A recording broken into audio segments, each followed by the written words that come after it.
నమస్తే, welcome to city 24/7 top debate. నేను Suresh. Driver Subrahmanyam హత్య కేసు విచారణపై హైకోర్టు కీలక వివరణ ఇచ్చింది. ఎస్సీ/ఎస్టీ కోర్టు తీర్పు మేరకు కేసు తదుపరి దర్యాప్తు చేసే స్వేచ్ఛ ఇన్వెస్టిగేషన్ ఆఫీసర్ దర్యాప్తు అధికారికి ఉంటుందని చెప్తూనే మొదటి నుంచి దర్యాప్తు చేయడానికి వీల్లేదని స్పష్టం చేసింది. సుబ్రహ్మణ్యం మృతదేహం డోర్ డెలివరీ కేసు తదుపరి దర్యాప్తునకు మాత్రమే పరిమితం కావాలని, అంతకు తప్ప రీఇన్వెస్టిగేషన్ కుదరదని తేల్చి చెప్తూ స్పష్టత ఇచ్చింది. మరి డ్రైవర్ సుబ్రహ్మణ్యం హత్య కేసు రీఇన్వెస్టిగేషన్ చేయకుండా మర్డర్ మిస్టరీ వీడుతుందా? తదుపరి దర్యాప్తునకు మాత్రమే పరిమితం కావాలని హైకోర్టు చెప్పడం ద్వారా విచారణాధికారి పరిధికి సంకెళ్లు వేసినట్లేనా? హైకోర్టు తాజా ఉత్తర్వులతో వైసీపీ ఎమ్మెల్సీ అనంత్ బాబు సేఫ్ జోన్లోకి వెళ్ళినట్లేనా? ఈ అంశంపై డిబేట్లో పార్టిసిపేట్ చేస్తున్నారు తెలుగుదేశం పార్టీ అధికార ప్రతినిధి సంపత్ రాజు గారు. నమస్తే అండి, వెల్కమ్. అలాగే సిపిఎం రాష్ట్ర కార్యదర్శి వర్గ సభ్యులు సిహెచ్ బాబు గారు జాయిన్. నమస్తే సార్, వెల్కమ్. అలాగే జనసేన పార్టీ ఉమ్మడి కృష్ణా జిల్లా వైస్ ప్రెసిడెంట్, అలాగే సీనియర్ అడ్వకేట్ మాతి వెంకటేశ్వరరావు గారు. నమస్తే సార్, వెల్కమ్.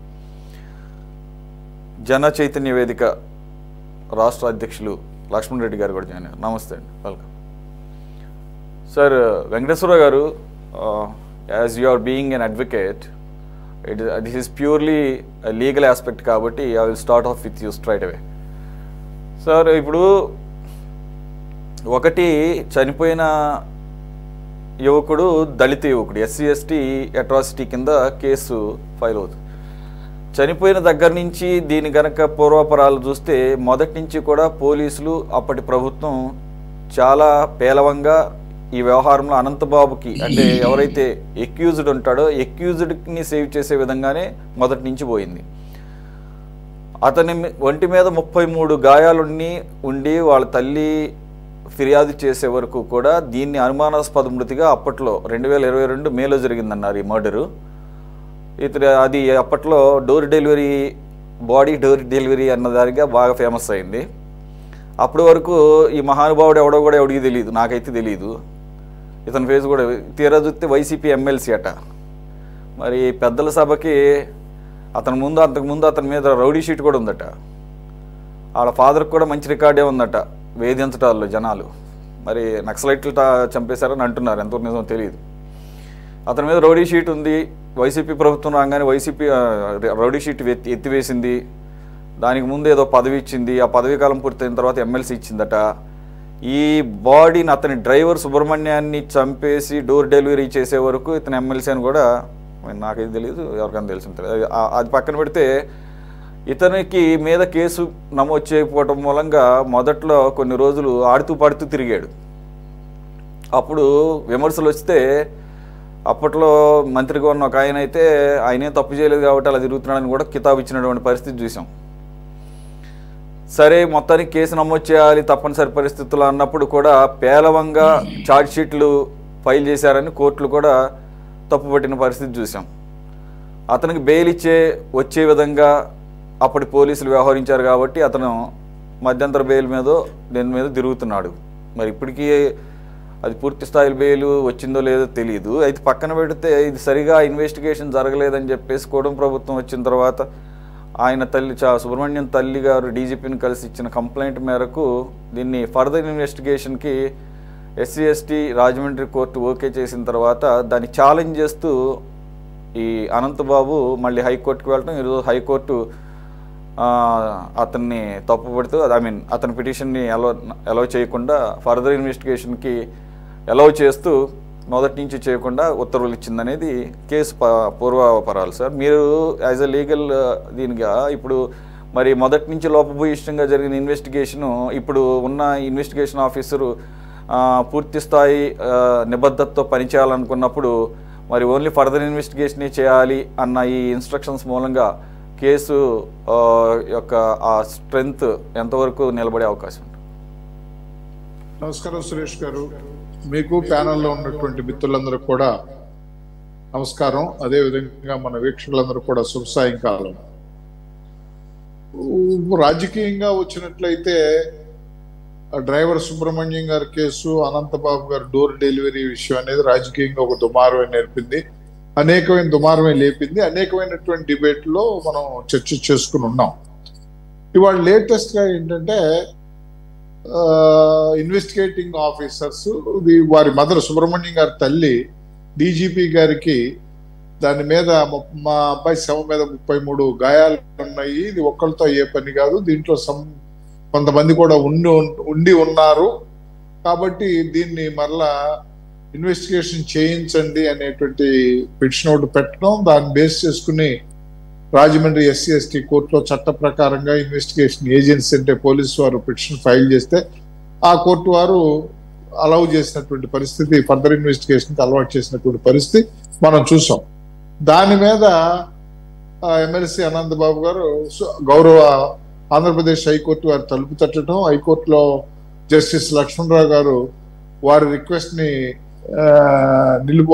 ని డిస్మిస్ చేస్తూ రీఇన్వెస్టిగేషన్ కాదు, ఫర్దర్ ఇన్వెస్టిగేషన్ చేయండి, not from the stage of the FIR, ఉన్నటువంటి కొత్త ఫ్యాక్ట్స్ ఏదైనా ఉంటే ఫర్దర్ ఇన్వెస్టిగేట్ చేయండి అని ఒక ఆర్డర్ ఇచ్చారు.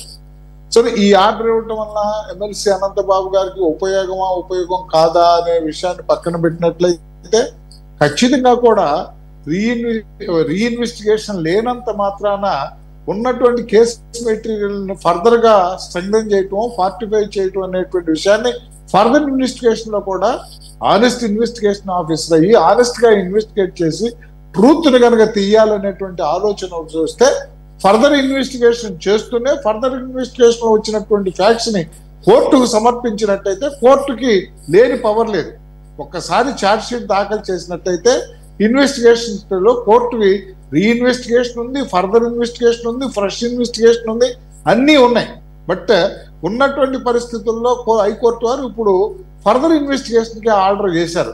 కానీ వచ్చేటువంటి మెటీరియల్ కనుక ఫర్దర్ ఇన్వెస్టిగేషన్ లో వచ్చేటువంటి మెటీరియల్ కనుక కొత్త కోణాలుండి కొత్త కోణాలను స్పృశించి కొత్త ముద్దాలను స్పృశించి మొత్తం కూడా ట్రూత్ ని ఇన్వెస్టిగేషన్ అంటే it is nothing but to unearth the truth, భూమిలో దాగి ఉన్నటువంటి ట్రూత్ ని బయటకు తీయటమే investigation by way of collection of evidence of that is the statements of the witnesses కానీ, సీన్ అఫెన్స్ రిపోర్ట్ కానీ, లేదా బ్లడ్ స్టెయిన్స్ కానీ, ఏదైనా కానీ ఆబ్జెక్ట్ ని కలెక్ట్ చేయటం కానీ అన్ని రకాలుగా కూడా ఇన్వెస్టిగేటింగ్ ఆఫీసర్ ఫుల్ పవర్ ఉంది. కాకపోతే అదే గనక ఛార్జ్ షీట్ దాఖలు చేయకుండా ఉన్నట్లయితే ఇన్వెస్టిగేటింగ్ ఆఫీసర్ యొక్క పవర్స్ అనేది అన్ఫెక్టెడ్ అబ్సల్యూట్ పవర్స్, కోర్టు కూడా ఇంటర్ఫీర్ అవటం లేదు. ఒకసారి ఇన్వెస్టిగేషన్ చేసి ఫైనల్ రిపోర్ట్ ని కనుక అంటే ఛార్జ్ షీట్ ని కనుక కోర్టులో పడేస్తే దాని మీద ఫర్దర్ ఇన్వెస్టిగేషన్ చేయాలన్నా రీఇన్వెస్టిగేట్ చేయాలన్నా కోర్టు యొక్క పర్మిషన్ అవసరం, కోర్టు యొక్క డైరెక్షన్ అవసరం. అందుచేతనే పోలీసు వారు ఎస్సీ ఎస్టీ కోర్టుకు వెళ్ళటం, ఎస్సీ ఎస్టీ కోర్టు వారు కొంతవరకు అనుమతి ఇవ్వటం, దాని మీద హైకోర్టు వారు కూడా ప్రోగ్రెసివ్ గానే పాజిటివ్ గానే స్పందించిన పరిస్థితి మనం చూసాం.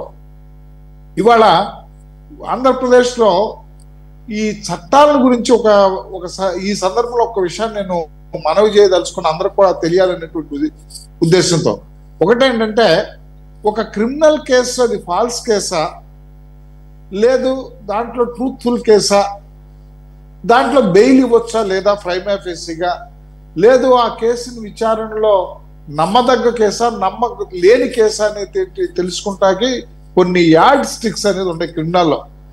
అదే కోర్టులు క్రిమినల్ జస్టిస్ ని డిస్పెన్స్ చేసేటప్పుడు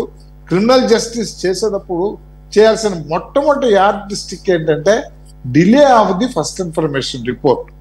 ఎఫ్ఐఆర్ గనక ఆలస్యంగా ఇచ్చినట్లయితే ఖచ్చితంగా అది అనేక రకాలైనటువంటి చర్చలు జరిగి ఎవరిని ముద్దాయి పెడదాం, ఎవరిని సాక్షిగా పెడదాం, ఎవరిని ముద్దాయిగా తీసేద్దాం, ఎవరిని సాక్షిగా తీసేద్దాం ఇత్యాది చర్చలు జరిగి తర్వాత ఇది ఇచ్చుంటారు కాబట్టి ఇది ఎఫ్ఐఆర్ సస్పీషియస్ కాబట్టి ఈ కేసులో మనం ముందు తొలుత బెయిల్ గ్రాంట్ చేద్దాం, అది ఎందుకు ఎఫ్ఐఆర్ లేట్ అయిందో లేదో ట్రయల్లో చూద్దాం అనేది ఒక ఆలోచన. అదేవిధంగా ట్రయల్లో కూడా వచ్చినప్పుడు అన్ని పరిస్థితులు కూడా అనుకూలంగా ఉండి, పోలీస్ స్టేషన్ దగ్గరగా ఉండి, సఫిషియెంట్ లైట్ ఉండి, ట్రాన్స్పోర్ట్ ఫెసిలిటీ ఉండి, అన్ని ఫెసిలిటీ ఉన్నప్పుడు కూడా ఎఫ్ఐఆర్ అనేది ప్రాంప్ట్ గా ఇవ్వకపోతే అది it effects the root of the case అనేది ఇప్పుడు వరకు మన గౌరవ ఉన్నత న్యాయస్థానాలంటే హైకోర్టు వారు కానీ, సుప్రీంకోర్టు వారు కానీ క్రిమినల్ జస్టిస్ ని డిస్పెన్స్ చేసేటప్పుడు పెట్టుకున్నటువంటి అనేటువంటి ఒక ఫండమెంటల్ ప్రిన్సిపల్. కానీ ఇది రైట్ ఫ్రమ్ మనం స్వాతంత్రం రాకముందు ప్రివీ కౌన్సిల్ అయినా కానీ, స్వాతంత్రం వచ్చిన తర్వాత మన సుప్రీంకోర్టు కానీ ఈ ప్రిన్సిపల్ పెట్టుకుంది. కానీ వాళ్ళకి ఆశ్చర్యకరమైనటువంటి విషయం ఏంటంటే, గత ప్రభుత్వంలో కంప్లైంట్ కూడా తీసుకోలేనటువంటి పరిస్థితి. సపోజ్ ఒక గ్రేవ్ కేసుల్లో కూడా, గ్రేవ్ కేసులు అంటే అటెంప్ట్ టు మర్డర్ కేసుల్లో కానీ, ఒక మర్డర్ కేసుల్లో కానీ, లేదు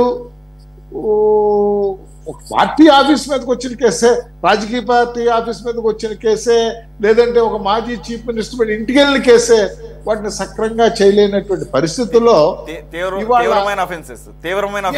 తీవ్రమైనటువంటి నేరాలను సక్రంగా ఆ రోజున ఉన్నటువంటి గవర్నమెంట్ అంటే ఇక్కడే మనం వ్యవస్థకి వచ్చినటువంటి అవస్థలు కానీ, వ్యవస్థలో వచ్చినటువంటి తిప్పలు కానీ, ఎందుకంటే వ్యవస్థ బాగుండాలి, వ్యవస్థ అనేది చట్టం బాగుండాలి. ఆ చట్టం కోసమే రాజ్యాంగాన్ని, చట్టం కానీ అన్ని కూడా మనకి కేటాయించింది. వ్యవస్థ బాగుండాలనే దాని మీదే మనకి ఇవన్నీ కూడా ఏర్పాటు చేసినట్టు. అట్లాంటి వ్యవస్థని అలాగా సార్ వెంకటేశ్వర గారు యాక్చువల్ కరెక్టే మీరు చెప్పింది, ఎవరైనా ఒప్పుకోవాల్సిందే, అదే అక్కడ ఉంది యాజ్ పర్ కాన్స్టిట్యూషన్. కానీ మీరు ఎగ్జాంపుల్ తీశారు కాబట్టి, ప్రభుత్వాధినేతే నన్ను వారి అభిమాన నాయకుడిని, నన్ను ముఖ్యమంత్రిగా ఉన్న నన్ను పట్టుకొని అనగూడని మాటలు అన్నారు కాబట్టి బీపీలు వచ్చి ఆ రకంగా దాడి చేశారని సమర్థించుకుంటున్నప్పుడు వ్యవస్థలు మాత్రం ఏం చేస్తాయి సార్? ఓడి సార్ నేను ఆయన ఒక్కడిని అన్నాను. ఆ రోజు ఉన్నటువంటి అధికార గణం, ఐ థింక్ ఆ రోజు ఉన్నటువంటి మన సవాంగ్ గారు రాజధానిలో చేసేటువంటి ఉద్యమాన్ని మీద ఏమి కామెంట్ చేశాడు? అది కూడా ఏంటంటే ప్రజాస్వామ్యంలో భావ ప్రకటన స్వేచ్ఛ హక్కుని, ఆ రిటాలియేషన్ ఏదైతే రైతులు చేసేటువంటి ఉద్యమం మీద పెల్టింగ్ స్టోన్స్ కానీ, ఆ రైతుల ఉద్యమాన్ని నిర్వీర్యం చేసేటువంటి ఆర్గనైజ్డ్ గుండా చేసినటువంటి కార్యక్రమాన్ని being the boss of the police ఆయన చేసినటువంటి పరిస్థితి మనం చూసినట్టయితే అసలు వ్యవస్థలు పూర్తిగా పతనమైనటువంటి పరిస్థితి. ఆ పతనమైన పరిస్థితుల్లో ఈ రోజున 2 సంవత్సరాలైనా 3 సంవత్సరాలైనా కొత్తగా మళ్ళీ రిపోర్ట్ ఇస్తే ఆ రిపోర్ట్ బేస్ చేసుకుని ఎఫ్ఐఆర్ కట్టి ఇన్వెస్టిగేట్ చేయాల్సినటువంటి పరిస్థితి మనం చూసాం. ఎందుకంటే రఘురామకృష్ణరాజు గారి కేసు చూసాం. ఒక పార్లమెంటు సభ్యుడి పోలీస్ స్టేషన్ లో, పోలీస్ స్థానాల్లో హెరాస్మెంట్ గురవటం అంటే is it not a joke? It effects the entire democratic and parliamentary democratic system. మన యొక్క రాజ్యాంగానికి తూట్లు పొడిచేటువంటి సిస్టమ్. అలాంటి కేసుని వాళ్ళ మరలా బయటికి తీసి, మరి ఈ కేసులో చాలా 3 సంవత్సరాలు డిలే అయిపోయింది, కేసు కొట్టేయాలి, బెయిల్ ఇవ్వాలంటే మరి కుదరని పరిస్థితి కదా. అందుచేతన ఏంటంటే ఈ మారినటువంటి పరిస్థితుల్లో అది ఫర్దర్ ఇన్వెస్టిగేషనా, ఫ్రెష్ ఇన్వెస్టిగేషనా, రీఇన్వెస్టిగేషనా, it makes no difference according to me. చట్టం ఆ రీఇన్వెస్టిగేషన్ కానీ, ఫర్దర్ ఇన్వెస్టిగేషన్ కానీ, ఫ్రెష్ ఇన్వెస్టిగేషన్ కానీ లైన్ అనేది చాలా స్వల్పంగా ఉండేటువంటి పరిస్థితి. తెలివిగలటువంటి, ఆనెస్ట్ గా ఉన్నటువంటి, తెలివిగలైనటువంటి ఇన్వెస్టిగేషన్ ఆఫీసర్ అయితే ఖచ్చితంగా కూడా కోర్టు నిర్దేశించినటువంటి లైన్ దాటుకోకుండానే మొత్తం ఫ్యాక్ట్స్ అన్ని కూడా తీసుకొచ్చి పెట్టేటువంటి పరిస్థితి ఖచ్చితంగా ఉంటుంది. కాబట్టి ఏంటంటే అదేదో అనంతబాబు గారిని నిర్వీర్యం చేయటకు, అనంతబాబు గారిని హెల్ప్ చేసేటువంటి పరిస్థితి 80% రాదు. It is the honest mind of the investigating officer. ఒక్క ఇన్వెస్టిగేటింగ్ ఆఫీసర్ ఆనెస్ట్ గా ఉంటే ఈ ప్రపంచంలో సాధించలేదంటూ ఏమి లేదు. మన భారతదేశంలో, మన ఆంధ్రప్రదేశ్ లో కానీ, భారతదేశంలో ఉన్నట్టు కానీ పోలీస్ వ్యవస్థ ఒక కానిస్టేబుల్ స్కాట్లాండ్ యార్డ్ పోలీస్ కన్నా కూడా చాలా గొప్పది. ఎందుకంటే కానీ ఆ పోలీస్ స్టేషన్ ఉన్న ఫోన్ మనం తీసేయాలి. ఆ ఫోన్ పనిచేయకుండా ఉండి నువ్వు సిన్సియర్ గా ఇన్వెస్టిగేట్ చేయమంటే నిజమైనటువంటి ముద్దాయిని, మొత్తం క్రైమ్ ని డిటెక్ట్ చేయటం కానీ, ఆ ముద్దాయిని అరెస్ట్ చేయటం కానీ, ఇవే కాదు. మనం ఎంతసేపు రాజకీయాల్లో ఏంటంటే ముద్దాయిని అరెస్ట్ చేయాలంటారు. అరెస్ట్ చేస్తే ఏంటి వచ్చేదండి? అరెస్ట్ చేయటం కాదు, రికార్డ్ అనేది పకడ్బందీగా అది ఇన్వెస్టిగేషన్ లో సాక్ష్యాన్ని కూడా పర్ఫెక్ట్ గా కలెక్ట్ చేసి వాటినన్నింటినీ చట్ట ప్రకారమైన సాక్ష్యం కావాలి. ఎవరు అక్కడ ఆయన చెప్పుకున్నాడు, ఇక్కడ ఈయన చెప్పుకున్నాడు, హీర్స్ ఎవిడెన్స్ కాదు. చట్ట ప్రకారం సాక్ష్యం కలెక్ట్ చేసి అది కోర్టులో ప్రవేశపెట్టి తద్వారా ఆ ముద్దాయిని కనుక శిక్షింప చేసినట్లయితే అది మనకు కావాలి. అంతేగాని ఏదో అరెస్ట్ చేయాలంటే ఏంటి? అరెస్ట్ చేస్తే వచ్చి ఉపయోగం 4 రోజులు ఉంటాడు. చట్టం ఏముంది? Bail is right, jail is exception. అది చట్టం, అది కోర్టు ఫాలో అవ్వాల్సిందే. బెయిల్ ఇచ్చినంత మాత్రాన్ని మనం విమర్శించాల్సిన పని లేదు. Bail is right, jail is exception. ఎందుకంటే మానవ హక్కుల పరిరక్షణ సమితులు ఈ రోజున గ్రామ స్థాయి నుంచి అంతర్స్థాయి వేదిగా మానవ పరిణామాల్లో క్రమంగా మానవ హక్కుల పరిణామం కూడా చెందినవి. అల్టిమేట్ యొక్క ఈ రాజ్యాంగాల యొక్క స్ఫూర్తి కానీ, రాజ్యాంగాల యొక్క సివిలైజ్డ్ రాజ్యాంగాల యొక్క పరిస్థితి కానీ, మనిషి యొక్క గౌరవాన్ని, మనిషి యొక్క మానవ హక్కుల్ని కానీ భద్రంగా ఉంచాలి, వారి హక్కులను కాపాడాలనేటువంటి ఆలోచనతో మనం ప్రయాణం ఎప్పుడైతే చేస్తున్నామో bail is right, jail is exception. కాబట్టి ఏంటంటే ముద్దాయిని శిక్షింపదగ్గ సాక్ష్యాలను సేకరించడానికే మనం ఇన్వెస్టిగేటింగ్ ఆఫీసర్ని డిమాండ్ చేయాల్సిన అవసరం. మీరు ఐఓ గురించి స్పెసిఫిక్గా ఎంతసేపు మాట్లాడారు కాబట్టి ఆ విషయంలో కూడా హైకోర్టు అబ్జర్వ్ చేస్తూ ఈరోజు ఒక సజెషన్ చేసినట్టుంది సార్. ఐఓగా డిఎస్పీ స్థాయి కన్నా కింది స్థాయి అధికారి అయితే ప్రమోషన్ల మీద మళ్ళా మారిపోయే అవకాశం ఉంది, వీక్ అవుతుంది కేసు. కాబట్టి ఇప్పటి నుంచే ముందే ఒక డిఎస్పీ స్థాయి అధికారితో ఇన్వెస్టిగేషన్ చేపిస్తే బాగుంటుందేమో అని అంటే గవర్నమెంట్ కూడా ఆ సజెషన్ని కన్సిడర్ చేస్తామని చెప్పిందట. రైట్ సార్, చాలా విషయాలు మాట్లాడారు. అందుకోసమే అన్ని కేసుల్లో కూడా సిట్ అనేది ఏర్పాటు చేయటం. ఎందుకంటే కొన్ని ఇప్పుడు ఈ లిక్కర్ స్కామ్ ఉంది, ఒకే investigating officer is not sufficient fully equipped. అన్ని రంగాల్లో ఉన్నటువంటి నిపుణులందరినీ కూడా ఒక స్పెషల్ ఇన్వెస్టిగేషన్ టీమ్ గా ఫామ్ చేసినట్టయితే డెఫినెట్ గా కూడా వాళ్ళని శిక్షించడానికి ఆస్కారం ఉంటుంది. Right sir.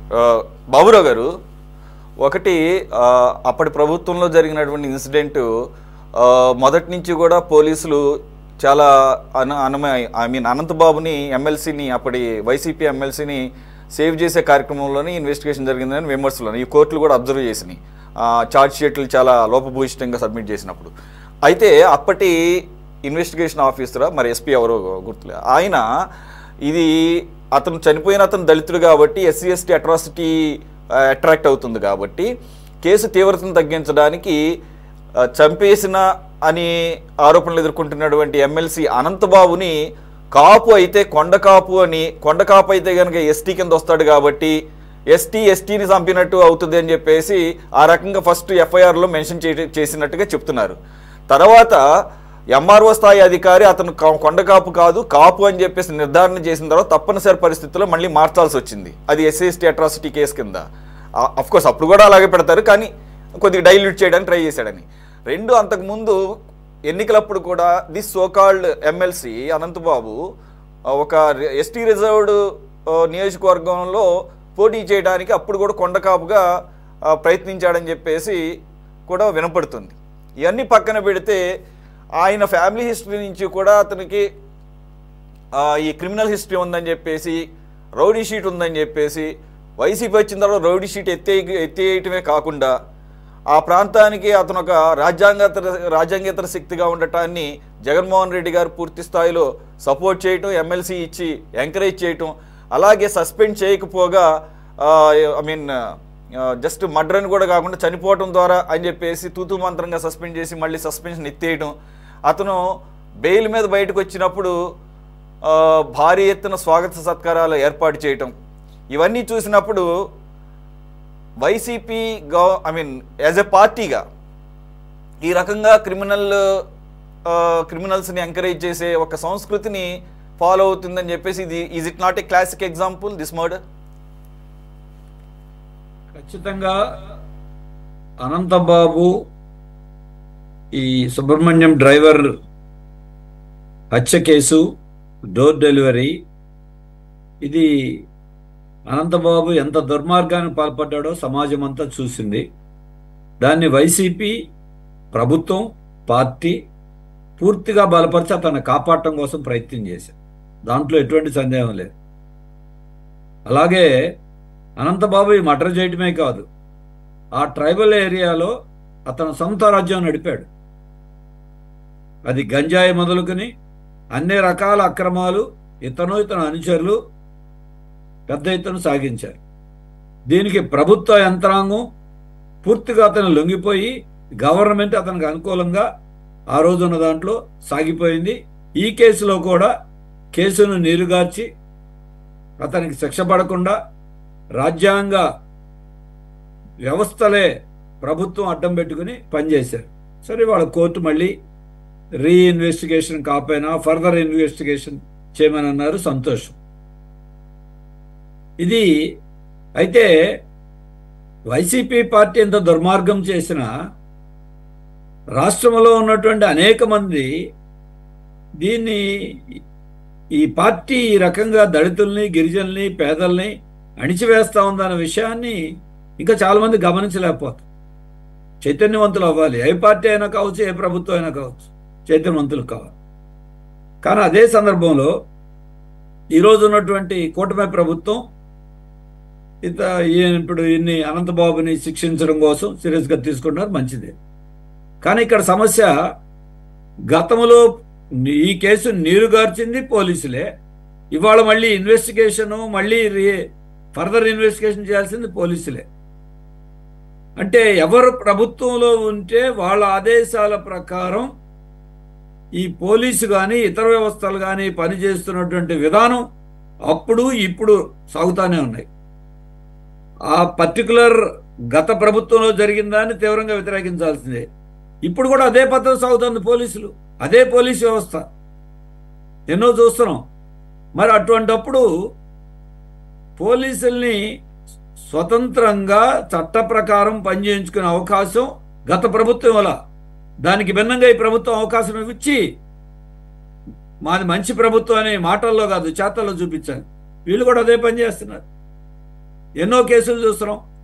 నిన్నగాక మొన్న కరేడులో 8,000 ఎకరాల భూములు తీసుకుని గిరిజనుల ఇల్లు కూల్చేస్తూ ఉంటే, స్వాధీనం చేసుకుంటా ఉంటే, అక్కడ పోరాడుతూ ఉంటే గిరిజనుల మీద అక్రమ కేసులు పెట్టి వాళ్ళు జైలుకి పంపించారు, మహిళలతో సహా. వాళ్ళు గిరిజనులు. మరి ఏమి కనబడుతుంది అంటే మా ఇల్లు కాపాడని అడిగినందుకు ఎస్టీల మీద ప్రభుత్వం చెప్తే కేసులు పెట్టేస్తారా? అంటే అప్పుడైనా ఇప్పుడైనా ప్రభుత్వాల్లో ఏ రకంగా పోలీసులు రాజకీయ పక్షాలు ప్రభుత్వంలో ఉన్న పాలక పార్టీల చేతిలో సాధనంగా వీళ్ళు మార్చేస్తా ఉన్నారు. ప్రభుత్వాలు వాళ్ళు ఇష్టారాజ్యంగా తప్పుడు కేసులు పెట్టిన వాళ్ళనైనా, కేసులు నీరుగార్చిన వాళ్ళనైనా దానికి బాధ్యులైనటువంటి అధికారులను కూడా ఫిక్స్ చేయాల్సిన అవసరం ఖచ్చితంగా ఉంటుంది. అప్పుడు అదే పోలీసులు అది తప్పు అన్నారు, ఇవాళ ఒప్పు అంటారు, అప్పుడు ఒప్పు అన్నారు, ఇప్పుడు తప్పు అంటారు. ఇట్లా చూస్తూ కూర్చోవలసిందేనా? అదే కాదు, మరి మధ్యకాలంలో చూసాం చిత్తూరు జిల్లాలో కూడా అధికార కూటమి సంబంధించినటువంటి నేతలకు సంబంధించిన వాళ్ళే ఒక డ్రైవర్ని అక్కడ హత్య చేసినటువంటి ఘటన మనం చూసాం. మరి దాని మీద కూటమి పార్టీలు, కూటమి ప్రభుత్వం స్పందించాల్సిన మోతాదులో ఈ ఇష్యూలో స్పందించడం, ఆ ఇష్యూలో స్పందిస్తున్నారా లేదా? ఇక్కడ సమస్య పార్టీ ఎవరని కాదు, ఎస్సీల మీద, ఎస్టీల మీద, బలహీన వర్గాల మీద, పేదల మీద, లేదు మహిళల మీద జరుగుతున్నటువంటి దౌర్జన్యాల విషయంలో, అరాచకాల విషయంలో ప్రభుత్వం వైపు నుంచి కానీ పార్టీ వైపు నుంచి కానీ స్పందన ఎలా ఉంటుంది అంటే, మరి చాలా విషయాల్లో ఈరోజు కూడా చూస్తున్నాం. మహిళల మీద జరుగుతున్న అత్యాచారాల విషయంలో ఎక్కడ ఆ రోజు హడావుడి చేసినటువంటి వాళ్ళు, వాళ్ళ ప్రతిపక్షంలో కూడా హడావుడి చేసిన కూటమి వాళ్ళ అధికారంలోకి వచ్చిన తర్వాత ఆ వేగంగా పనిచేయట్లా. ఆ రోజు అధికారంలో ఉన్నటువంటి జగన్మోహన్ రెడ్డి గారు ఇవాళ మాట్లాడుతున్నారు. అంటే ప్రతిపక్షంలో ఉన్నప్పుడు ఒక మాట, అధికారంలో ఉన్నప్పుడు ఒక మాట. ఈ పార్టీలు చూడాలి. దాంతోపాటుగా ఇటువంటి దళితుల మీదో, పేదల మీదో, మహిళల మీదో దాడులు చేసిన వాళ్ళని, అత్యాచారాలు చేసిన వాళ్ళని మా పార్టీల్లో మా చోటు ఇవ్వము అని బహిష్కరించగల ధైర్యం ఉందా ఈ పార్టీలకి? వస్తే ఈ పార్టీలోంచి ఆ పార్టీలో చేర్చుకుంటారు. ఎంతమందిని చేర్చుకోవాలా? రౌడీ షీట్లు ఉన్న వాళ్ళు ఎంతమంది చేర్చుకోవాలా? మర్డర్లు చేసిన వాళ్ళు ఎంతమంది చేర్చుకోవాలా? ఈ పార్టీలోకి వచ్చేస్తే పవిత్రులు అయిపోతారా? తెలియనే ఉంది. అంటే ఆ పార్టీలో ఉండి తప్పు, మా పార్టీలో ఉండేది. ఇక్కడ సమస్య ఈ విషయంలో పోలీసు యంత్రాంగాన్ని ఇవాళకి కూడా చూస్తున్నాం.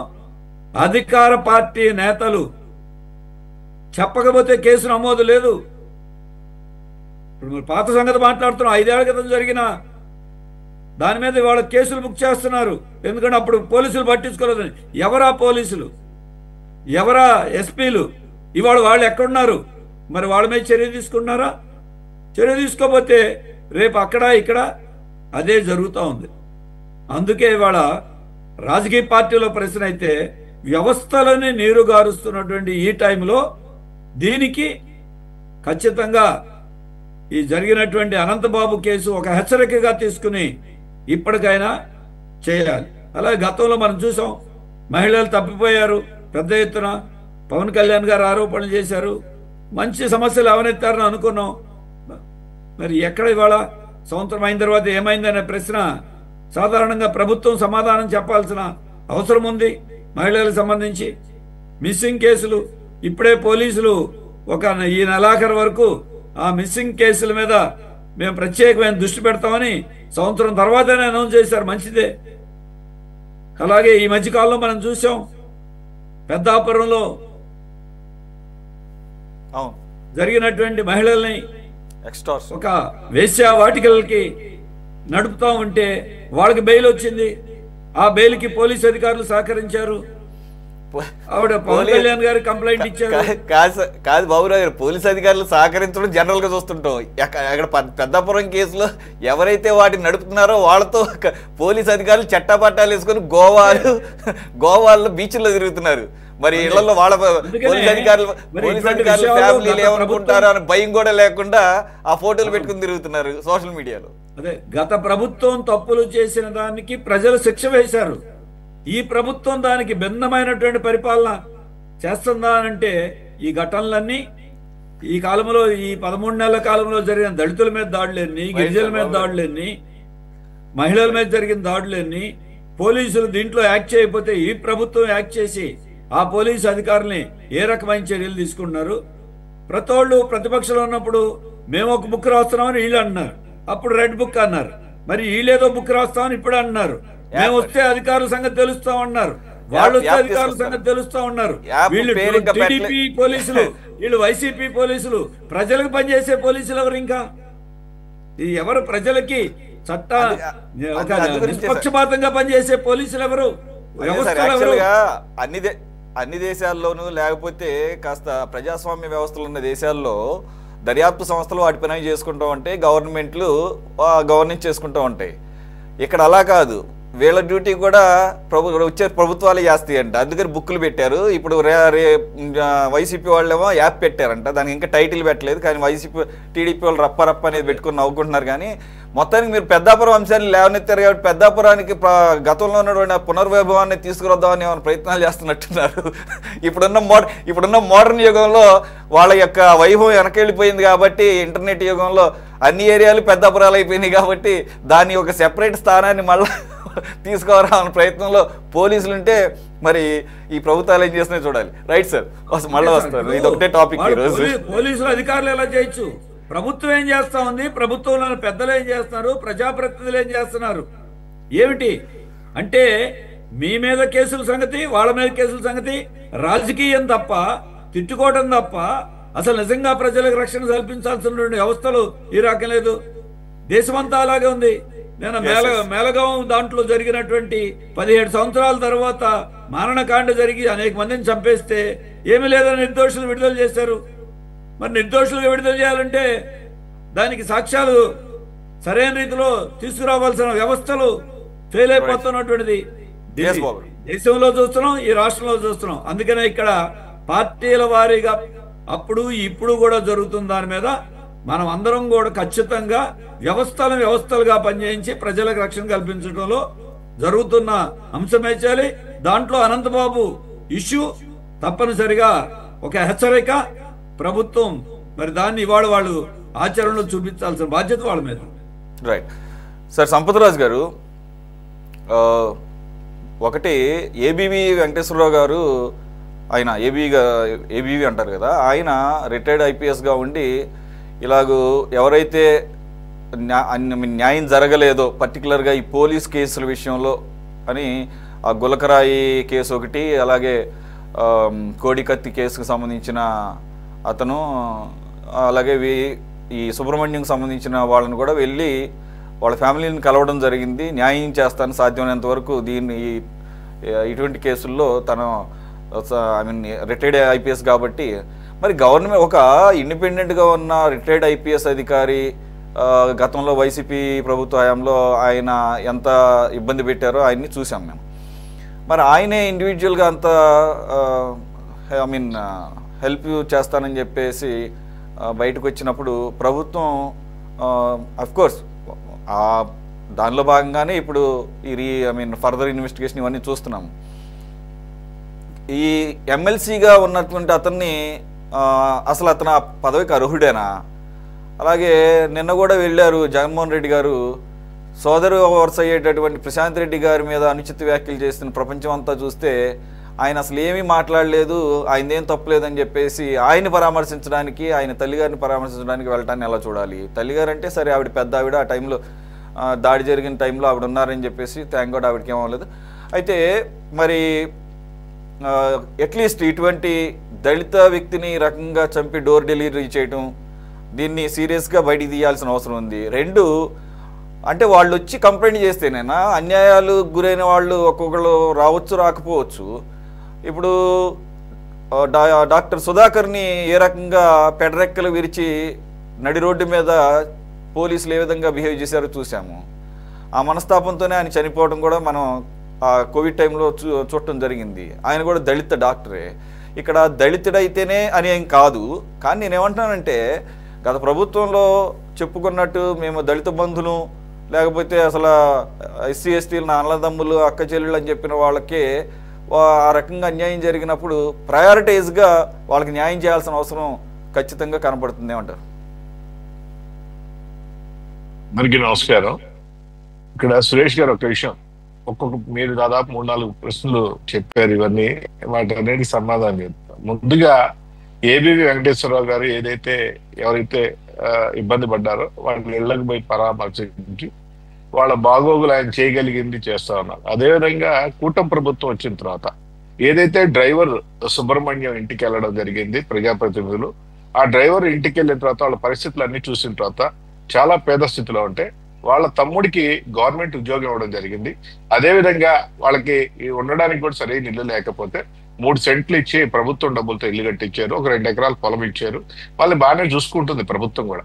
కానీ ఎంతవరకు అంటే ప్రాణం అయితే తీసుకురాలేరు, కానీ వాళ్ళ కుటుంబానికి అన్ని విధాలుగా ప్రభుత్వం సహకారం చేస్తూ ఉంది. అదేవిధంగా ఏదైతే సుబ్రహ్మణ్యం గారి డ్రైవర్ సుబ్రహ్మణ్యం వైఫో లేకపోతే తల్లి ఏదైతే అడిగిందో న్యాయం చేయాలి, 33 కోట్లు పొడిచారు, ఎవరెవరు ఉన్నారు, ఇంకా చాలా మంది ఉన్నారని చెప్పారు.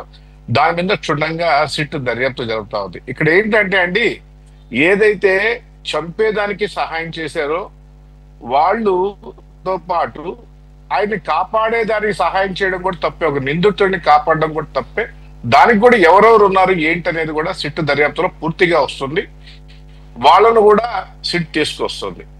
ఇక్కడ చాలా ఘోరమైన విషయం ఏంటంటే అనంతబాబు వ్యక్తిగతంగా చూసినట్లయితే ఇప్పుడే పెద్దలు చాలా చెప్పారు. ఇంకొకటి ఏంటంటే మీరు కూడా చెప్పారు, ఆయన గతంలోనే రౌడీ షీటర్. ఆయన రౌడీ షీటర్ అయితే జగన్మోహన్ రెడ్డి గారు వచ్చేసి ఆ రౌడీ షీట్ ఎత్తేసి దాన్ని మళ్ళీ ఎమ్మెల్సీ చేయడం, ఎమ్మెల్సీలో మళ్ళీ తప్పులు తడక. గతంలో పోటీ చేయడానికి వెళ్ళినప్పుడు ఆయన ఎస్సీ కార్డు పెట్టాడు, దాని తర్వాత మళ్ళీ అనర్హత పెట్టేశారు. దాని తర్వాత ఇందాక పెద్దలు చెప్పినట్టుగా లాయర్ ఏదో ఎంఆర్ఓ కాదండి ఇచ్చింది, న్యాయమూర్తి గట్టిగా నీ సర్టిఫికేట్ ఏదైనా అడిగితే అప్పుడు ఆయన కొండ కాపని లేకపోతే ఇంకోటి చెప్పిన తర్వాత లాస్ట్ కి కాప్ సర్టిఫికేట్ తీసుకొని రావడం జరిగింది. ఒరిజినల్ గా కాప్ సర్టిఫికేట్ ప్రొడ్యూస్ చేశాడు.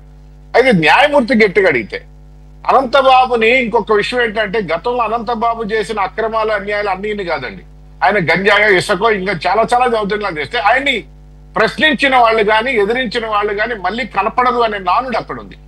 వాళ్ళు మళ్ళీ కనపడరంట అక్కడ. ఆ పరిస్థితుల్లో ఆయన అంత చేశాడు.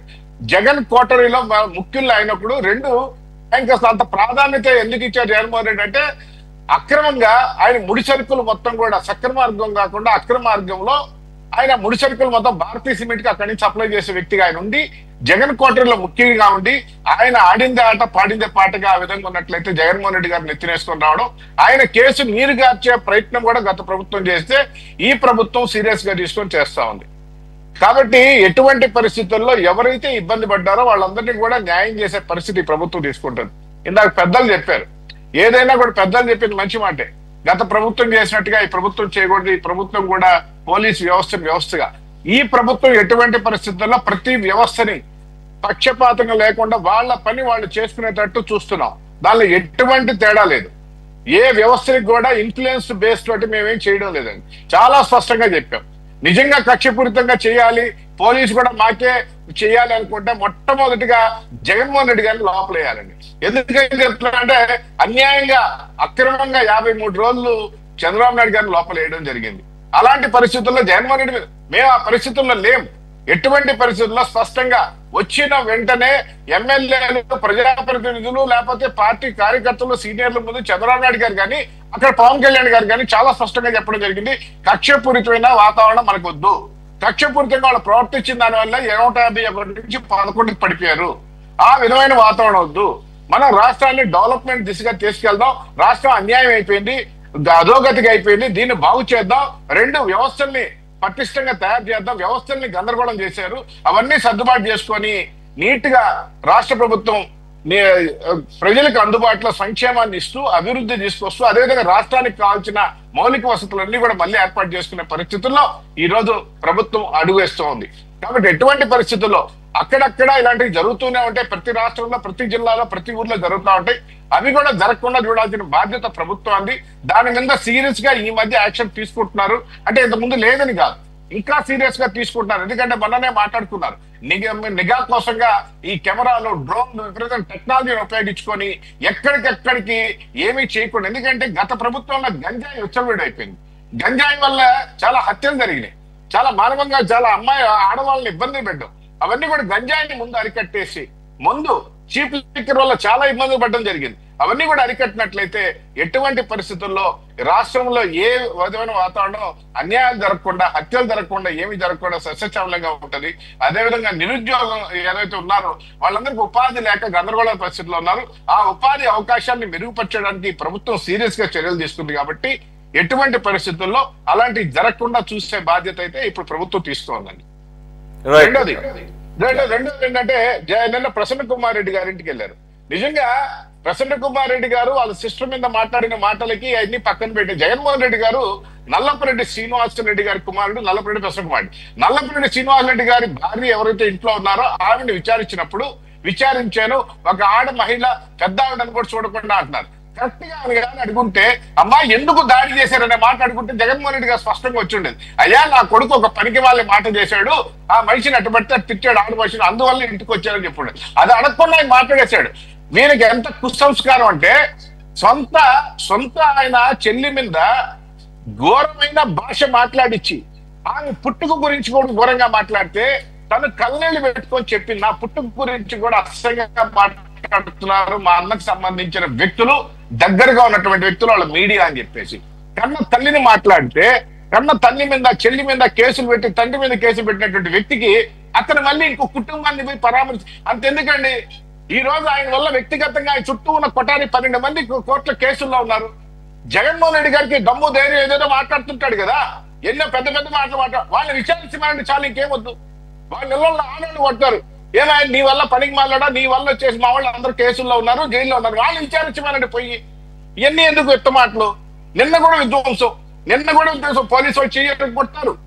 ఆయన వచ్చి మాజీ మంత్రిగా ఉండి 6 సార్లు ఎమ్మెల్యే ఉండి ఆయన వచ్చి రోడ్లో కూర్చుంటాడు, మా ఇంటికి జనం రావాలని. ఏం కర్మ ఇది?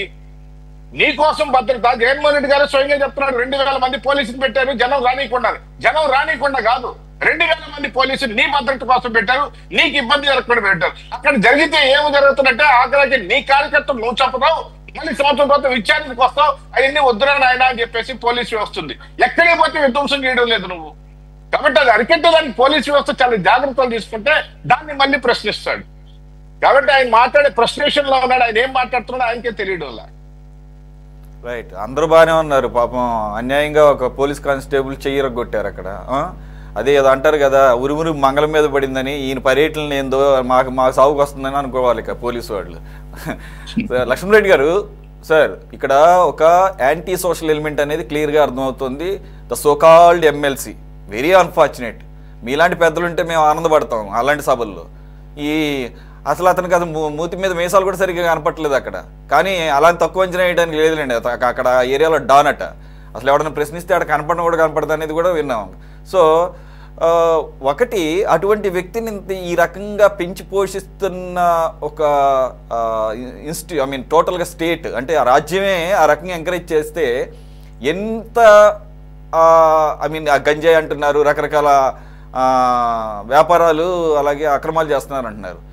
ఆ కోణంలో కూడా విచారించాలేమో అని నాకు అనిపిస్తుంది. ఇది only just not just one మర్డర్గానే కేసు కానీ కాకుండా ఆ విధంగా కింద నుంచి పై దాకా పై స్థాయి వరకు కూడా ఈ మర్డర్నే బయటికి రానియకుండా అసలు కారణం ఏంటో తెలియకుండా తొక్కి పెడదామని చూసినటువంటి ప్రభుత్వ పెద్దల దగ్గర నుంచి కింద పోలీసు పెద్దల వరకు కూడా ఎందు గురించి ఆ రకంగా అతనికి వంత పాడారు అనేది నిగూఢాన్ని బయట పెట్టాల్సిన అవసరం ఉందేమో మర్డర్తో పాటుగా.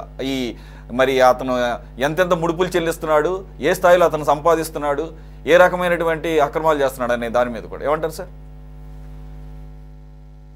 ప్రధానంగా ఏపీ హైకోర్టు ఈ కేసుని విచారణ కొనసాగించాలని, ముందుకు తీసుకెళ్లాలని తీర్పు ఇవ్వటం చాలా మంచి పరిణామం. అనంతబాబే కాకుండా ఆ చంపిన వాళ్ళలో ఎవరెవరు భాగస్వాములు అయ్యారు, ఎవరు సహకరించారు, వారందరికి మీద కూడా శిక్ష పడేట్టుగా కృషి జరగాలి. కానీ పోలీస్ యాక్ట్ 1861లో ప్రారంభమైన యాక్ట్ ఇంకా ఇప్పటికీ అదే బారిలో కొనసాగుతాం. పోలీస్ వ్యవస్థ దాదాపు అనేక రాష్ట్రాల్లో రాష్ట్ర పరిధిలో ఉంది.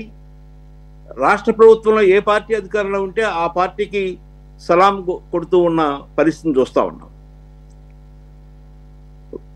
జగన్మోహన్ రెడ్డి పరిపాలనలో పోలీసు వ్యవస్థ అంతా కూడా ఆ పాలకులు ఏం చెప్పారు, ఎవరిని అరెస్ట్ చేయమన్నారు, ఎవరిని వదిలిపెట్టమన్నారు, ఎవరి మీద ఎఫ్ఐఆర్ పెట్టమన్నారు, ఎవరి మీద పెట్టొద్దన్నారు, వారు ఏం చెప్తే అది అమలు చేసిన పరిస్థితి చూసాం. ఎన్నికలు వస్తే, స్థానిక సంస్థల ఎన్నికలు వస్తే వాటిని ఎలా ప్రజాస్వామ్యంగా జరుపుకునేకుండా, నామినేషన్లు వేయనీయకుండా, లేక రిగ్గింగ్ చేస్తూ రకరకాలుగా సహకరించిన పరిస్థితిని గమనిస్తున్నాం. ప్రజలు వీటన్నిటిని గమనించే జగన్మోహన్ రెడ్డిని ఎక్కడ ఉంచాలని అక్కడ ఉంచారు. ఇది 13-14 నెలల క్రితం ఉన్న పరిస్థితి. ఈరోజు కూటమి ప్రభుత్వం దానికి పూర్తి భిన్నంగా వ్యవహరించాలి. అలాంటి లేకుండా చూసుకోవాలి. మేము తెనాలి లాంటి ట్రీట్మెంట్ కొనసాగిస్తాం, భయభ్రాంతులను చేస్తాం, బహిరంగ శిక్షిస్తాం, పోలీసులు మేము ఎలా చెప్తే అలా అమలయ్యేట్టు శిక్షలు అమలయ్యేట్టు చేస్తాం, మా అనుమతి లేకుండా ఎవరి మీద ఎఫ్ఐఆర్ పెట్టకూడదు, మా ఎమ్మెల్యే యొక్క లెటర్ లేకుండా, రికమెండేషన్ లెటర్ లేకుండా ఏ ఎస్ఐ సిఐ కూడా ఆ నియోజకవర్గానికి రాకూడదు,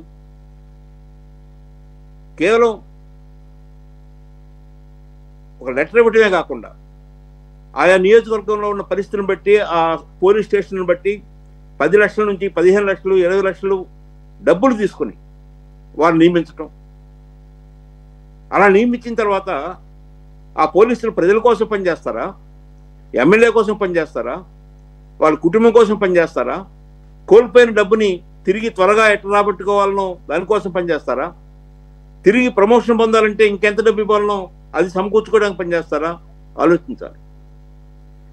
మనం చాలా బాగుందని చెప్పుకుంటున్నాం, కానీ ఈరోజు పోలీస్ వ్యవస్థ పేకాట కేంద్రాల్లో నెలవారీ మామూలు తీసుకుంటున్నారు, బార్లలో బ్రాండ్ షాపుల్లో నెలవారీ మామూలు తీసుకుంటున్నారు. ఎఫ్ఐఆర్ ఏర్పాటు చేయాలంటే డబ్బు లేనిది ఎఫ్ఐఆర్ కట్టడం లేదు. ఎఫ్ఐఆర్ కట్టబోయే ముందు ఆ ప్రాంతంలో ఉన్న స్థానిక అధికార పార్టీ నేతలతో సంప్రదించి ఎఫ్ఐఆర్ కట్టమంటారా వద్దా అని అడిగి వారు చెప్పినట్టు చేస్తున్న పరిస్థితిని చూస్తా ఉన్నాం. పోలీస్ వ్యవస్థలో ఈ మార్పు రాకపోతే ఈ అనంతబాబు లాంటి వాళ్ళు అనేక మంది మళ్ళీ వస్తూనే ఉంటారు. మనం చిత్తూరు సంఘటన కూడా చూసాం, అక్కడ కూడా డ్రైవరే.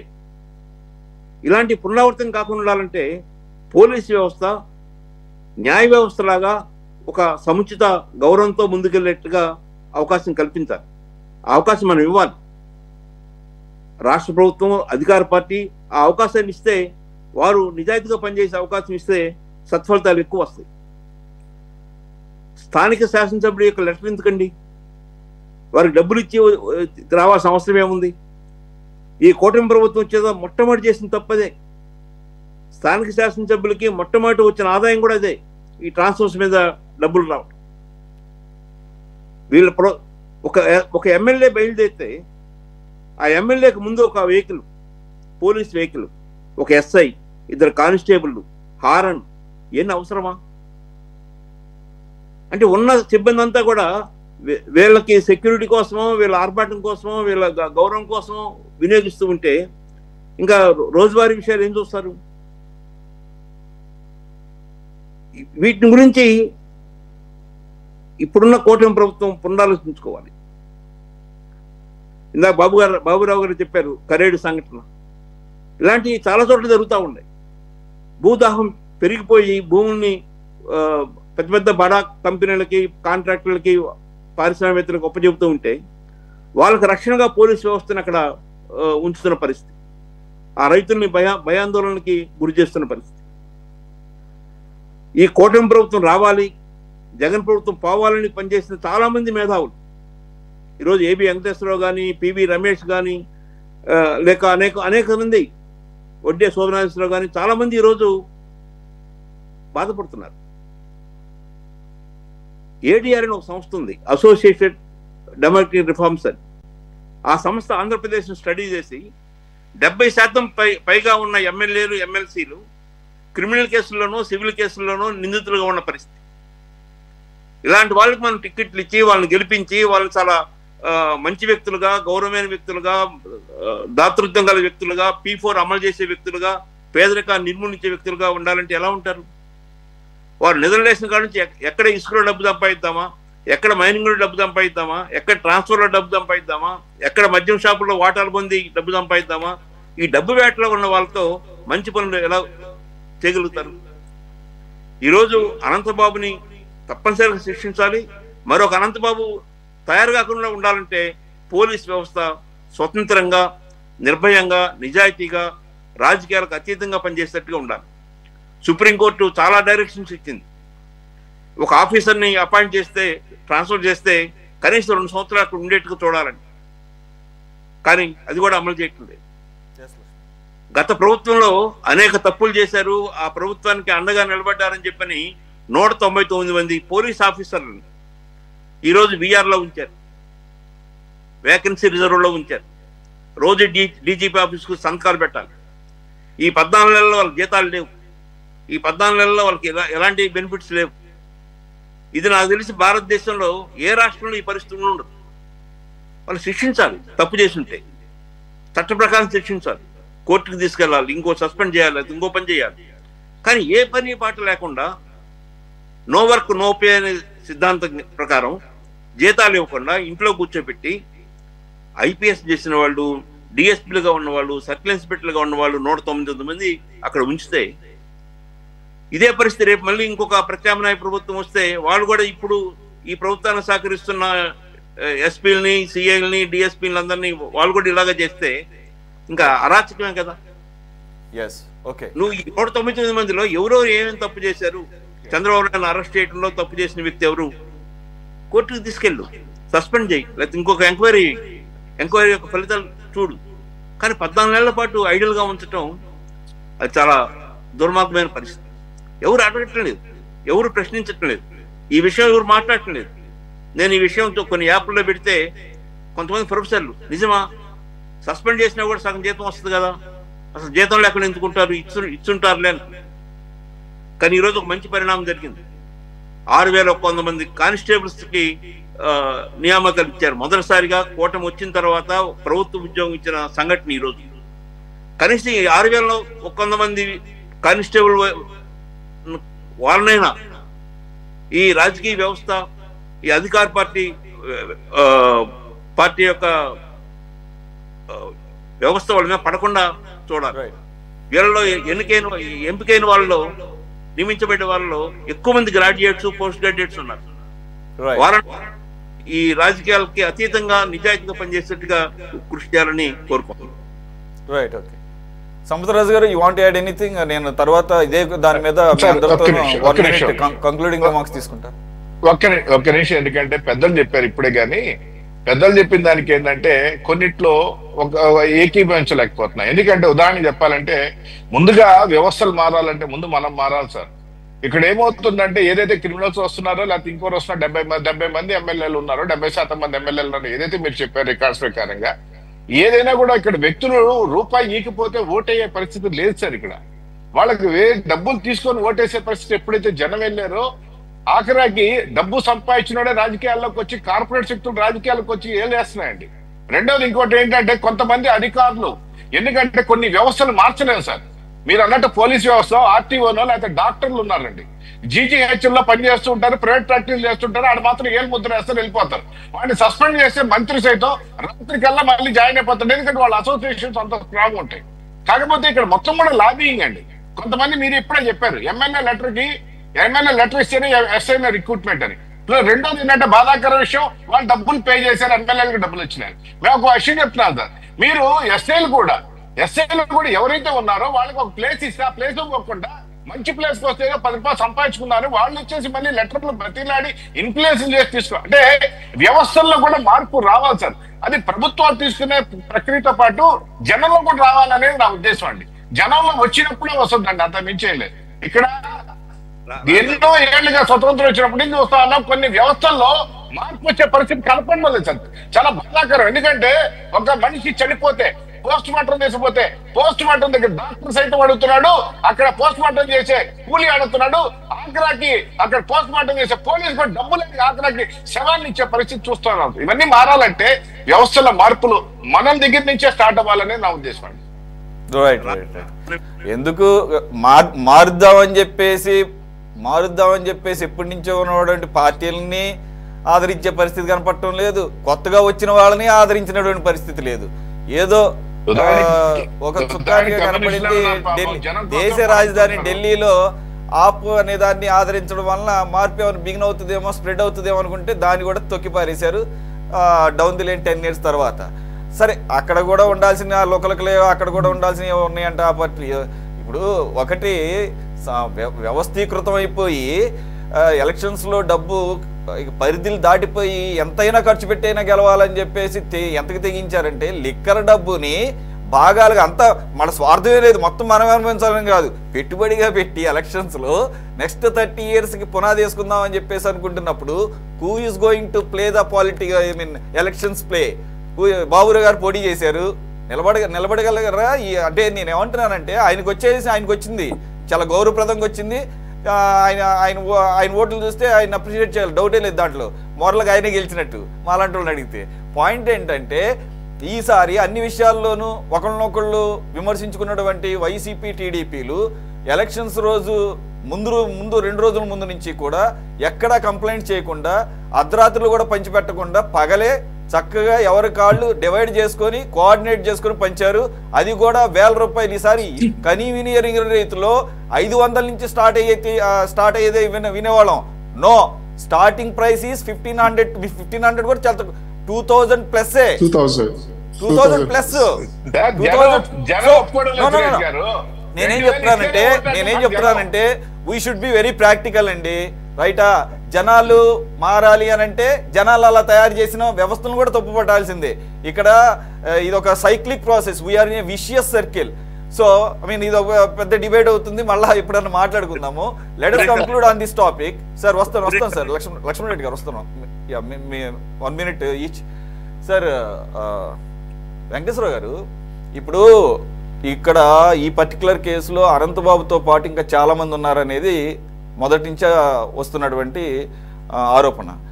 అతని మీద 33 గాయాలతో పాటుగా ఆ రోజు సీసీటీవీ ఫుటేజ్ ఎవరు అనంతబాబు ఇంటికి అర్ధరాత్రి 1 గంటకు వచ్చినప్పుడు కారులో నుంచి ఆయన వైఫ్ దిగి లోపలికి వెళ్ళారని, కాసేపటి తర్వాత అనంతబాబు అక్కడి కిందకు వచ్చి కారులో డైరెక్ట్గా శవాన్ని డోర్ డెలివరీ చేశాడనేది కనపడుతుంది అక్కడ ఎవిడెన్స్ అని చెప్పేసి అంటున్నారు.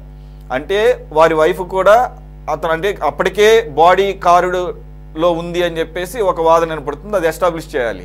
సో ఇక్కడ మల్టిపుల్ ప్లేయర్స్ ఉంటారు, వాళ్ళని కూడా ఇచ్చేయాలి. మరి అసలు మోటివ్ పోలీసులు ఇక్కడ ఎందుకు హత్య చేశాడనే దానికి కూడా అప్పుడు ఏదో ఫన్నీ స్టోరీ చెప్పాడంటున్నారు. ఏదో ఇట్లా కొట్టాడంట, మందు మానేయమని చెప్పేసి అలాగ 20,000 రూపాయలు ఇవ్వాలంట అనంతబాబుకి సుబ్రహ్మణ్యం. అక్కడ ఏదో చిన్న గొడవ ఇలా కొడితే ఆడు చచ్చిపోయాడంట కింద పడిపోయి, దాంతో కంగారు పడిపోయి యాక్సిడెంట్గా ఏదో చేద్దామని ట్రై చేశాడు అని చెప్పేసి అనుమానాస్పద మృతి అది ఇదని ఇవన్నీ చెప్తున్నారు. సార్ నేనేమంటున్నానంటే అతనికి బాడీ మీద ఇసుకుంది, బీచ్లోనే జరిగింది ఇదంతా, మర్మాంగాలు గాయాలైనవి ఇవన్నీ కూడా చెప్తున్నప్పుడు మరి మొదట్లోనే కేసు వీక్ అయినప్పుడు ఈ ఫర్దర్ ఇన్వెస్టిగేషన్లు అవన్నీ బయటికి తీసుకొచ్చే పరిస్థితి ఉందా? మీరు ఆల్రెడీ చెప్పారు చాలా డీటెయిల్గా ఫర్దర్గా స్ట్రెంగ్తన్ చేయొచ్చని. ఒకసారి సురేష్ గారు, ఇప్పుడు మన టీవీ విజువల్స్లో చూశాను నేను, దీన్ని సిట్ని ఏర్పాటు చేశారు. ఈ సిట్ని ఏర్పాటు చేయటం వలన ఏముంటుందంటే అది ఫర్దర్ ఇన్వెస్టిగేషన్ అయినప్పటికి కూడా దీని యొక్క స్కోప్ వెరీ వైడ్గా ఉండేటువంటి అవకాశాలు ఉన్నాయి. దీంట్లో బ్రాడ్గా ఉండేటువంటి అవకాశాలు ఎందుచేతంటే మోటివ్ దగ్గరికి వెళ్ళి టచ్ అవ్వాల్సినటువంటి పరిస్థితి. మీరు ఏదైతే చెప్పారో ఖచ్చితంగా కూడా ఇలాంటి కేసులు దీంట్లో ఉందో లేదో మాకైతే తెలియదు, కానీ ఇలాంటి కేసులు ఏదైనా కానీ అక్రమ సంబంధానికి సంబంధించినటువంటి కేసులే అవుతాయి. మర్మాంగాల మీద ఇంజరీస్ ఉండటం కానీ, లేదు బీచ్లో ఉండటం కానీ, ఈ కొన్ని సర్కమస్టాన్సెస్ ఏంటంటే హత్య చేయటానికి అది ఒక కారణం.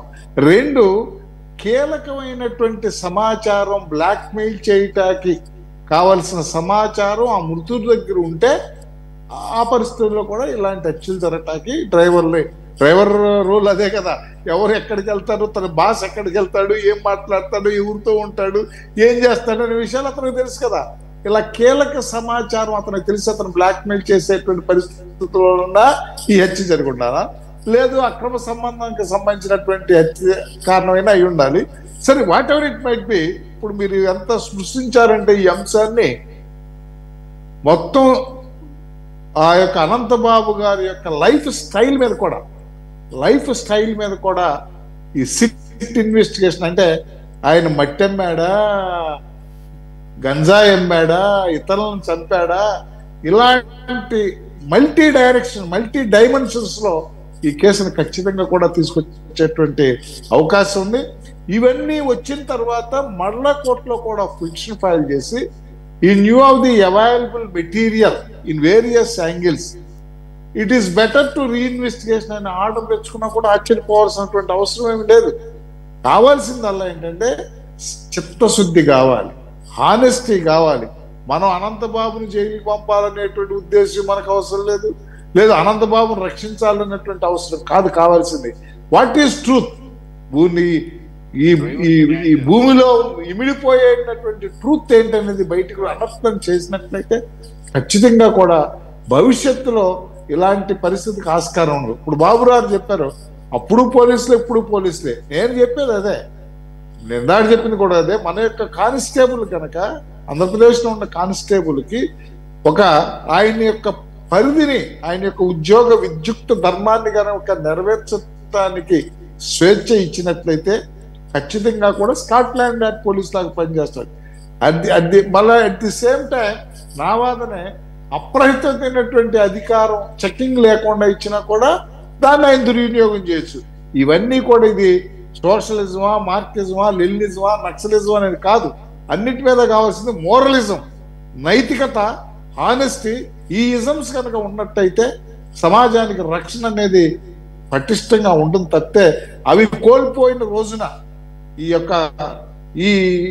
ఇప్పుడు సమాజం వాళ్ళ రక్షణగా ఉందంటే ఎవరు ఒప్పుకున్నా ఒప్పుకోకపోయినా నాకున్నటువంటి చాలా చిన్న పరిజ్ఞానంలో మనం ఒక పాపం చేస్తే పైన దేవుడు మన సరసలా కాగే నూనెలో వేయిస్తాడనేటువంటి ఏదైతే మన యొక్క పురాణాలు చెప్పని, ఇతిహాసాలు చెప్పని, చిన్నప్పుడు బామ్మలు చెప్పని, కథలుగా చెప్పని, అవి మన సమాజాన్ని కూడా వాటికి కూడా ప్రభావితం చేసి సమాజ రక్షణకు ఉపయోగపడుతున్నాయి. కానీ ఈ పోలీసు వ్యవస్థలో ఉన్నటువంటి ఇవాళ ఖచ్చితంగా ఇవాళ పోలీసు వ్యవస్థ కూడా చాలా దుర్మార్గాలు జరుగుతున్నాయి. నేను కూటమి ప్రభుత్వం, నేను జిల్లా జనసేన పార్టీ ఉపాధ్యక్షుడు ఉన్నప్పటికి కూడా పెట్టాల్సి వచ్చినప్పుడు ఖచ్చితంగా ఆ వేదిక మీద పెడతాం. అది కరెక్ట్ కాదు. పోలీసు వ్యవస్థని ప్రజాసేవకు ఉపయోగించేటువంటి పరిస్థితుల్లోనే మనం ఉండాలి అనేటువంటిది నా ప్రగాఢమైన విశ్వాసం. అనంతబాబు కేసులో కూడా ఖచ్చితంగా కూడా సిట్ అన్ని విషయాలను కూడా బయటికి తీసుకురావాలని మనం కోరుకుందాం. అందుకు అవసరమైనటువంటి సహాయ సహకారాలు అందించడం కూడా సిద్ధంగా ఉంది.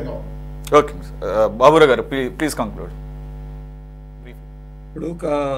ఇప్పుడు ఉన్నటువంటి ప్రభుత్వం గత 5 ఏళ్ల కాలంలో జరిగినటువంటి దళితుల మీద, పేదల మీదో, గిరిజనుల మీదో, మహిళల మీదో జరిగిన వీటి మీద, అవినీతి విషయాల మీద ఎటువంటి విచారణ ఎలా చేస్తున్నారో ఈ అత్యాచారాల మీద కూడా, అక్రమాల మీద కూడా ఒక న్యాయ విచారణ జరిపించండి. దానికి ఈ ఒక అనంతబాబు ఒక ఎగ్జాంపుల్. ఖచ్చితంగా ఇటువంటి వాటి మీద చేయించాలి, చేస్తామని చెప్పారు, హామీ ఇచ్చారు, కానీ ఇంతవరకు దాని మీద జరగల. అలాగే నాకు చెప్పారు పోలీసులు వాళ్ళు పాపం డబ్బులు ఖర్చు పెట్టుకుని మళ్ళీ దాన్ని సంపాదించే పనిలో ఉన్నారు. లక్ష్మణ్ రెడ్డి గారు పోలీసుల వరకే చెప్పారు, ఎమ్మెల్యేలు ఎంపీలు కూడా అదే పనిలో ఉన్నారు, డబ్బులు ఖర్చు పెట్టారు ఎలక్షన్లో. వాళ్ళే ఉన్నారు 50 కోట్ల నుంచి 100 కోట్లు. జనం తప్పు అన్నారు, జనాన్ని తయారు చేసింది ఎవరు? మీరు కదా. ప్రజలు అమాయకులు అనుకోవచ్చు, లేకపోతే చదువు లేని వాళ్ళు, మీరు నడిపేవాళ్ళు కదా, వ్యవస్థలు నడిపేవాళ్ళు కదా. ఇక వ్యవస్థలు ఇంతేనండి, మార్చినప్పుడు ఎందుకు పెద్ద పెద్ద కబుర్లు చెప్తారు? మేము మార్చేస్తున్నాం, మేము వచ్చేస్తే నీతివంతమైంది, అవినీతి రహితమైంది మాటలు చెప్పడం దేనికి?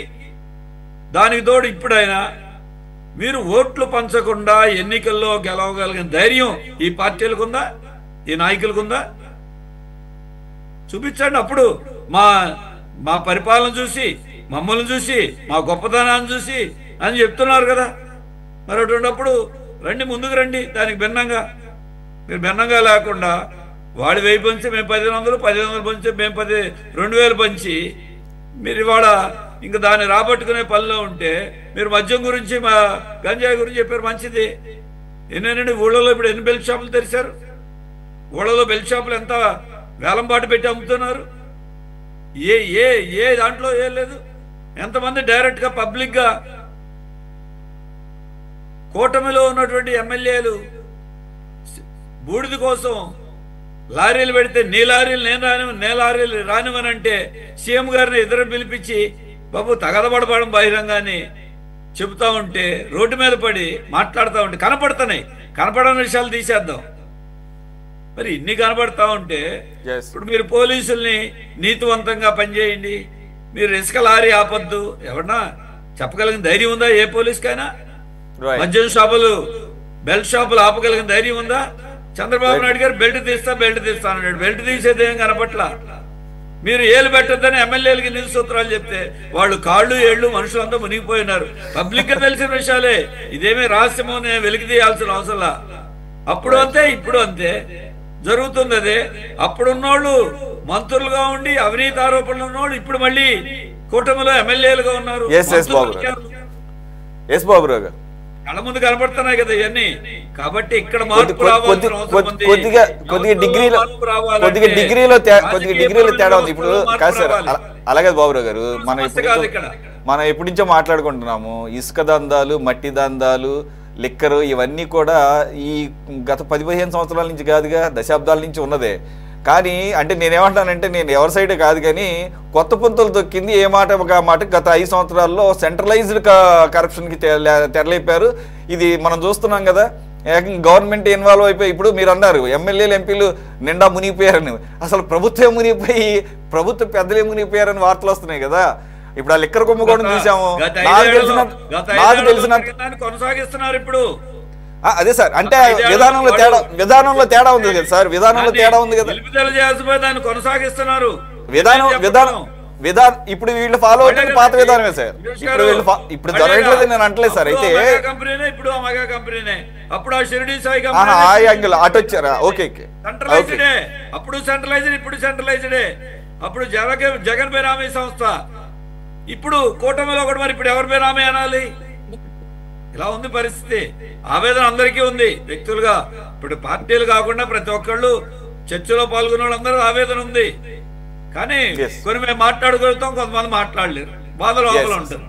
లక్ష్మణ్ రెడ్డి గారు please conclude, only 1 minute please. అంటే నేను 1990 నుంచి యాక్టివ్గా ఉన్నానండి. ఆనాడు ఓటుకి 50 రూపాయలు ఇస్తే చాలా ఎక్కువ అని భావించేవాళ్ళం. ఎన్నికల నిఘా వేదికను ఒకటి ఏర్పాటు చేసి, ఎన్నికల్లో ఈ డబ్బు మద్యం పాత్ర ఉండకూడదని పెద్దలు కేజీరావు, జస్టిస్ అంబటి లక్ష్మణరావు వీళ్ళందరితో కలిసి పనిచేశారు. కానీ ఈరోజు నాకు అర్థమైంది ఏంటంటే, ఎన్నికల డబ్బు పెద్ద ఎత్తున పెట్టాలని పోటీ పడుతుంది రాజకీయ పార్టీ నేతలు, ప్రజలు కాదు. ఎందుకని పోటీ పడుతున్నారంటే పోటీ నుంచి పరిమితం చేయాలి. ఉదాహరణకి ఈ రాష్ట్రంలో ముఖ్యమంత్రిగా ఎవరు ఉండాలి, 2 కుటుంబాలు లేదా 3 కుటుంబాలు మనకు కనపడతాయి, అంత మించి కనపడవు. ఈ పార్లమెంట్కి ఎవరు లోక్సభకి నుంచుంటారు, 3-4 కుటుంబాలు కనపడతాయి. శాసనసభ్యులకి ఎవరు నుంచుంటారు, 10 కుటుంబాలు కనపడతాయి. ఎందుకని 10, 3, 1 కనపడుతున్నాయి అంటే దాని రేట్ అలా పెంచారు. 100 కోట్లు ఖర్చు పెట్టగలిగినోడే ఎమ్మెల్యే, 200 కోట్లు ఖర్చు పెట్టగలిగినాడు లోక్సభ, లేక ఒక 5,000 కోట్లు 10,000 కోట్లు ఖర్చు పెట్టగలిగినాడు ముఖ్యమంత్రి. అంటే ఆ స్థాయికి పెంచి ఎన్నికల్లో ఇక మాలాంటి వాళ్ళు ఆలోచించడానికి కానీ పోటీ చేయడానికి కానీ అనర్హులుగా మార్చిన పరిస్థితి. అందువలన ప్రజలు డబ్బులు అడిగి నాకు 3,000 ఇస్తేనే, 4,000 ఇస్తేనే, 5,000 ఇస్తేనే ఓటేస్తానని ప్రజలు అడగట్లా. ప్రజల దగ్గరికి మనం వెళ్ళి వాళ్ళకి నమస్కారం పెట్టి ఓటుకి 3,000 ఇస్తున్నాం, 4,000 ఇస్తున్నాడు, నేను 5,000 ఇస్తాను, ఇలా పోటీ పడి రేటు పెంచింది వీళ్ళు. దాన్ని ఇంకో రూపంలో రకరకాలుగా సంపాదిస్తున్నారు, చాలా ఈజీగా సంపాదిస్తున్నారు. అమౌంట్ అనిపించట్లా.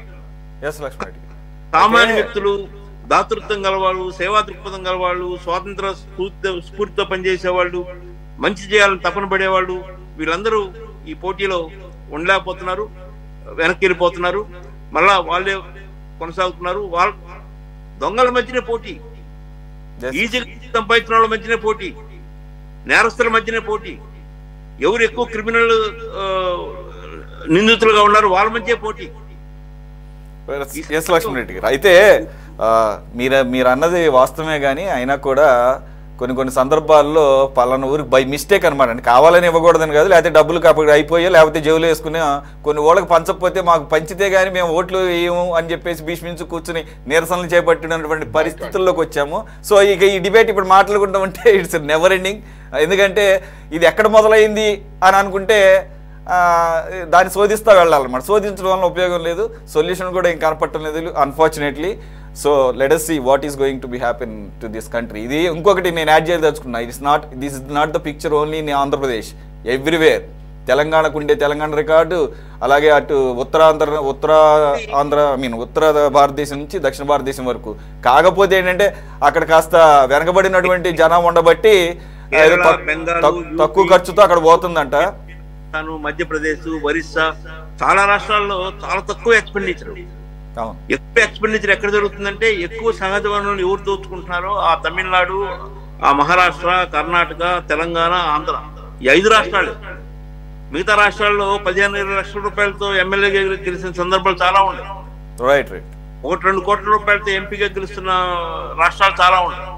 అదే సార్, వెనకబడిన రాష్ట్రాలు, లేకపోతే చదువు తక్కువ ఉన్న రాష్ట్రాలు, లేకపోతే అమాయక ప్రజలు అనుకుంటున్న వాళ్ళే కాస్త నాగరికతతో డబ్బులు లేకుండా ఎలక్షన్స్లో పాల్గొంటున్నారని ఇక్కడ మనం అర్థం చేసుకోవాలి, కంక్లూడ్ చేసుకోవాలి. Thanks for joining Laxman Reddy గారు, సంపత్ రాజు గారు, బాబురావు గారు అండ్ మాతి వెంకటేశ్వర గారు. ఇది వాళ్ళ టాప్ డిబేట్. మరో అంశంతో మళ్ళీ కలుద్దాం. Stay tune to City 24/7.